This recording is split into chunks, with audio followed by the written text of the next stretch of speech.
It's your man Maurice, the Authentic Heyman, representing PHI, representing Willenboro and J, CMD, of course, family home as well too.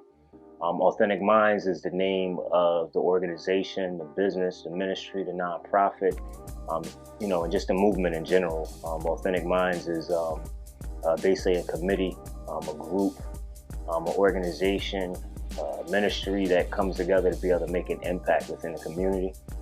It's really a collective group of different professionals, different believers, different artists, people that come together just to be able to make a difference whenever there's a particular social issue or a particular need, just filling that void.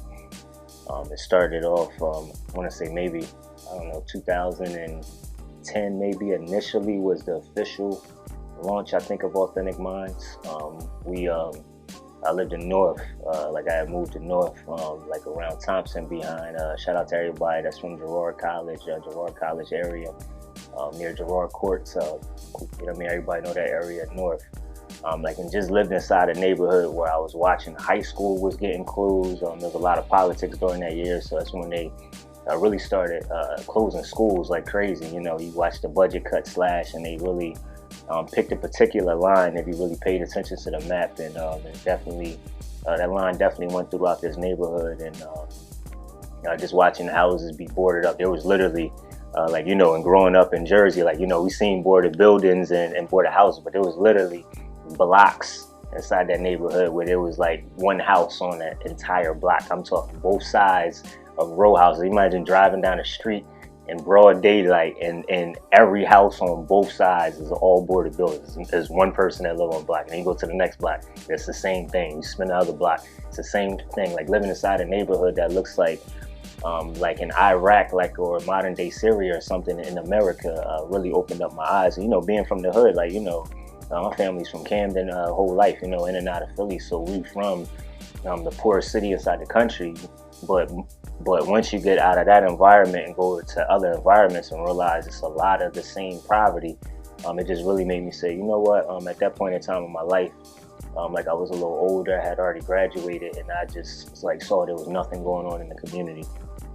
So my heart was compelled to be able to say, what is one thing we could do? Maybe just throwing a college fair and reaching out to a bunch of brothers that I know that graduated college as well too, or that have different businesses, or realistically, I went to the library, opened up the college admission book, and just copy and paste it. I literally, this is before technology was even as on point where you just copy and paste email address. I'm telling you, this is my word. I will dig through this office to find a notebook. I opened up one of them big books in the library and opened up a notebook and wrote info@huntercollege.com, info@rutgersuniversity.com, info@admissions. Next thing you know, I got 120 contacts. Then I'm from the hood, so I never really learned how to type. So then I'm taking these things and going back to the computer, info at, but sent it out to over 200, 300 colleges. Reached out to good brothers, this awesome organization, the business as well too. Brothers like this came out, so salute to y'all, because it's a blessing to be doing this interview.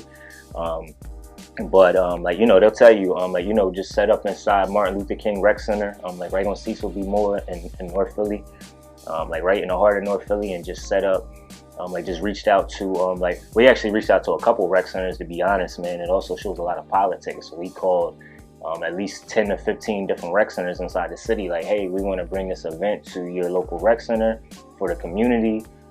We have, colleges started hitting us back. So a couple was like, hey, we don't have reps that can come, but we'll send you a box of pens and admission books. And I'm like, cool, anything makes a difference. I just felt as though even putting a college admission book inside the hands of somebody that's 14 or 15 from the hood, who doesn't know anybody that's ever even went to college, can start planting a seed to be able to change somebody's thought. If you can see a brighter future, if you can see the light at the end of the tunnel, then maybe you won't stay in darkness. You feel what I'm saying? If you, I realize inside a lot of our environments and a lot of our neighborhoods, we are like our mindsets are limited to what we see or to the opportunities that are kind of sort of presented to us, and that's true for everybody, like regardless if you're from the suburbs or you're in the inner city.